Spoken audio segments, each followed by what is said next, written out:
Showing you how to make delicious blueberry jam.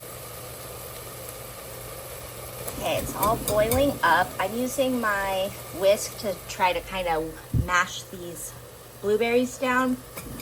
But if you have a potato masher, I would use that probably. I like some chunks in mine, but see how this is just really boiling. I'm going to turn it down some so it can just simmer. But all those natural sugars are coming and creating their own amazing sweetness.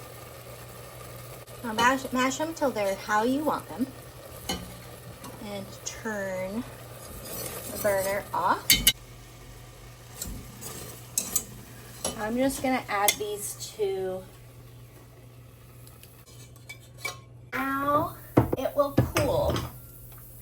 And I have ground chia seeds that I've ground up.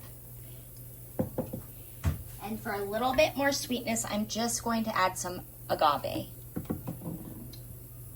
If I had maple syrup, I might use that instead. Check this out. So see how the natural sugars already, I almost don't even need the chia seeds, but it does just keep it nice and thick. And remember, if you want, you could use an immersion blender or blender to really get this super thin. I don't mind chunks of blueberry in my jam. I love it. And so that's how mine will look. Adding some sweetness. About a tablespoon of chia seeds. Stir that up. Some vanilla.